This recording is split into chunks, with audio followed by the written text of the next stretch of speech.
I'm really excited. I'm making some mashed potatoes. It smells like beef!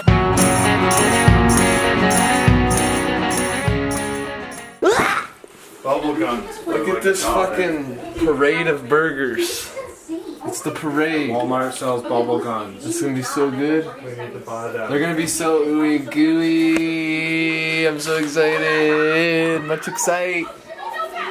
They smell amazing. You gotta knead them like clay pots. No, it looks so good like that. Why are you saying it? Because it looks like a true Jew. Listen, it smells like good pussy. Are we eating more Tide Pods? Go ahead. No, I'm Jewish. My doctor said not to. Yeah, I'm completely Jewish. Not to eat Tide Pods? Check the record. Not anymore. That's One more piece. like. One more chunk. One. Who listens to the doctor? I can't believe it. Perfect. Listen, I think you look like you have like a Rosie Perez vibe going if you pooped it up. Okay. Now I'm doing it like a every day for the rest of my life, dude. Plus it'll take me 2 hours of running, so I'm not really for weekend. Bonus job! Would you ever get breakfast? No, I'm starving. How did that you never ask? Yes, I'm starving too. Jinx tummies.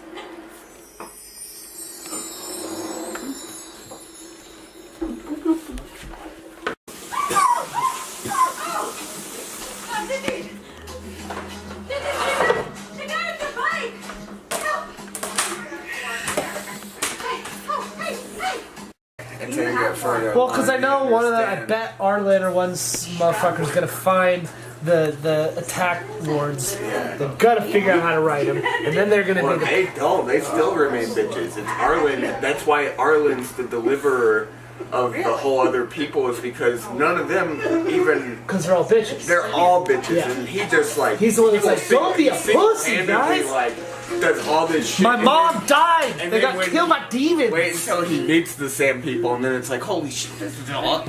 So wait, And then it's like, I'm oh, guessing fuck, that all they're this gonna other be. shit. Are they gonna be fighting, or are they gonna eventually join teams So they join teams, right? to fight the Corlins, and then But then the whole idea of Arlen being the deliverer and Jardir being the deliverer then there is no delivery. does not match up. So that's why like Arlen gets all like banished from the desert people, and they still they don't like get together yet. And then I haven't read further past to know any bit. I have all 4 books though. I have a feeling if they wanted to go real crazy with it, at the end of it, they would be like, it's the year 4440! And it's because, like, they talk about the age of science where they forgot about writing the wards and then 3,000 years have passed. So it'd be cool if it was like the year 3000 and then they find a bunch of fucking old technology and, like, computers and shit. Yeah. And they'll be like, what? What's this? Yeah, that's why I like when they talk about when he finds pass him over here? runes, like buildings that are ruins, talks about like wires that are like Oh my all God, the stuff, like, he explains like a Walmart or something, you know, like where it would have all the electricity running through the lights and shit, but it's all broken down, so all you see is like these walls covered in like vines and then the electric cords like It's like in Portal 2. Yeah, exactly. Probably how it looks. Yeah, exactly. See, I feel like they're they're gonna reveal it at the end that the demons were made. I don't know. No, they're probably not gonna be that cool. Yeah, see, I don't even know. I don't think they're gonna go sci-fi on it. I think they're just gonna keep it all demony and magic-y. Yeah. But that would be a cool way to make it cooler. You hear me, Peter Burnett? Get on it.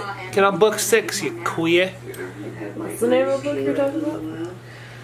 Talking about the dragon, the demon series, the demon cycle series, which is funny because demons don't have cycles. They don't have periods. Just kidding. It's always nighttime. See, and that's also a misnomer too because they said that they forgot in the time of science how to defeat the Corlings, but UV light kills them because the sun kills them. So what if they just figure out how to make UV light again? Boom.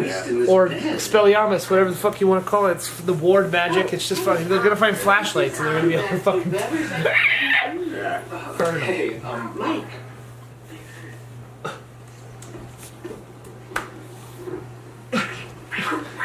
I'm at the part in Ender's Game where he's in Rat Army now. And so he's in that. Bonzo? No, not yet. He's Got Dink.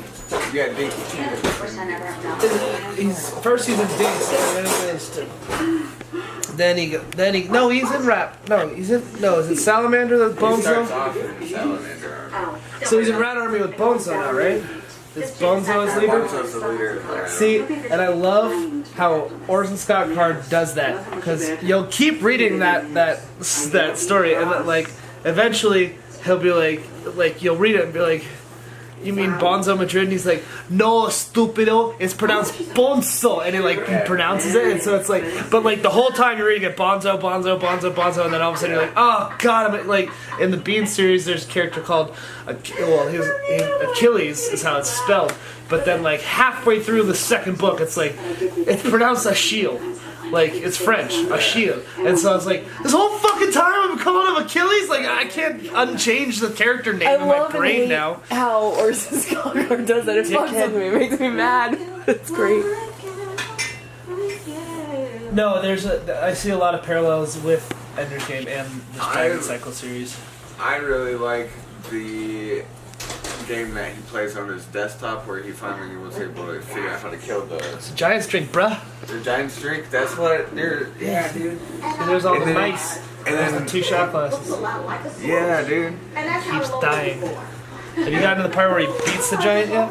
Yeah. Yeah. Yeah, for sure. I'm like, that's that. And then he's all in the fairy tale. That's why I love that part, is because it's like the game is, it'd be like if you beat Bowser and then like kept playing, like there's more Mario to it. It's like the game wasn't supposed to have programming, and actually that is the one once Ender beat the giant, that's the start of when the buggers are communicating to him through the game.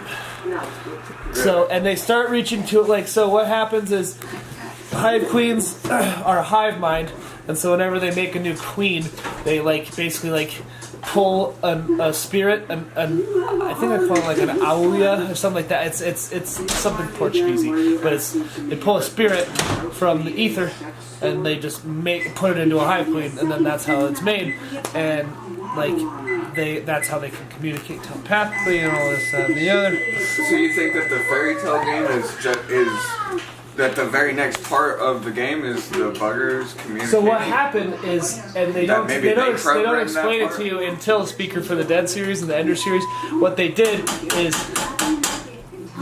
they tried to get into Ender's mind. They tried to control his brain. They tried to make him another worker and make him another little like hive queen worker. But the human mind is too fucking. It's like the bugger mind is it's like a grid. It's very web-like. It's just like they know exactly how and where to work it and how. They're to all find connected, it. so they all think the same. But Ender's thoughts. brain was fucking crazy, and so in order to find a way to try and communicate with him, they went through the computer. And so using the computer, like using the program in the game and using the computer itself, they actually create a consciousness known as Jane, which you don't meet until the second book in the series, but Jane is it'd basically be like if the internet gained AI and like learned how to talk and learned how to be like what's his name, Jarvis from Iron Man, basically that, like that's, but she was born through. Oh, we got some burns on it. She was born through the fantasy game, through the like the hive queen made Jane in order to communicate with Ender, and then towards the end of the book, spoiler alert, like that's where this part of my tattoo is. There's the giant's corpse, and when Ender keeps going back into the fantasy game, it's like one of those games where it just, it keeps playing even though you're not playing it. So like, I always found that part a little unsettling because and so he keeps coming back, and then he comes back later, and the like little like elves have built time keeps passing. into like the what I found into the bones and stuff. Yeah, like later, and it looks really cool. And then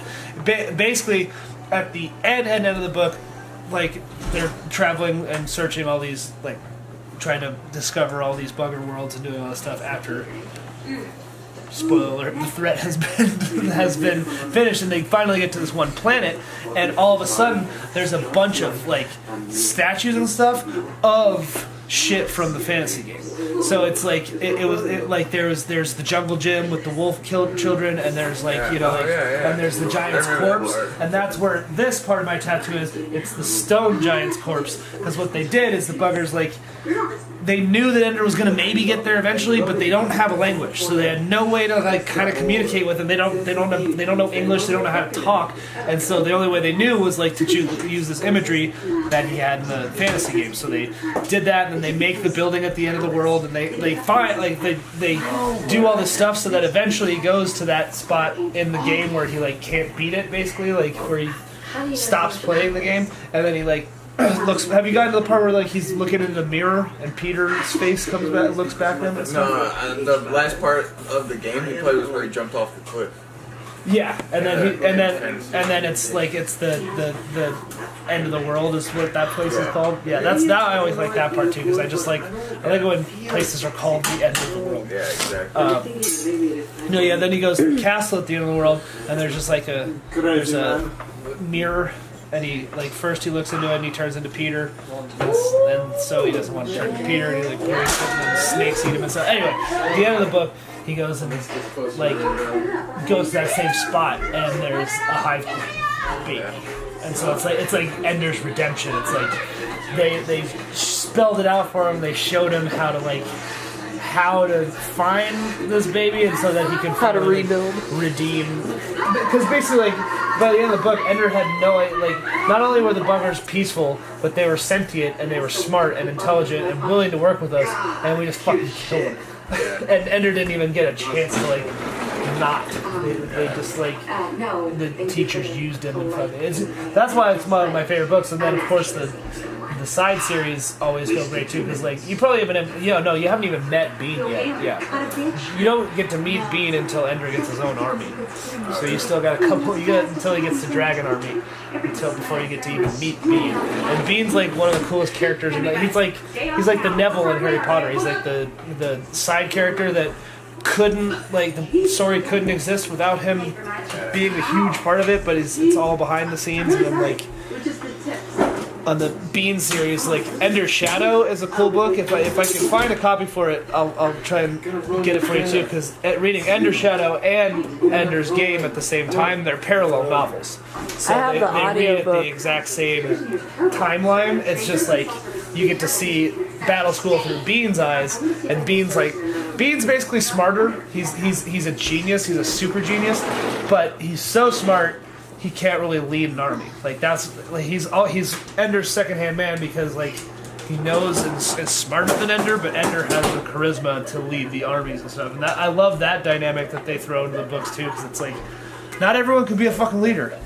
Even the smartest people in the world, not all of them can be leaders, because they just don't possess what it takes to be that fucking Hitler person. The very passionate person that can lead people to their deaths, basically. Yeah. That's what Ender does. That's what Ender's Service. And then I can't wait till you get to the second part of the series, when it gets to Speaking for the Dead, where you get to meet the piggies, because the piggies are an awesome race. They're so dope. They turn into trees. They have a third life where they turn into trees. Take it from me. That's it. You gotta pump the gas a little, pedal to the metal portion. In a world where muscular Mannies are coming, and they're coming strong, there's only 3 unmuscular Michaels. Oh, there's a muscular Michael in live book. And that's when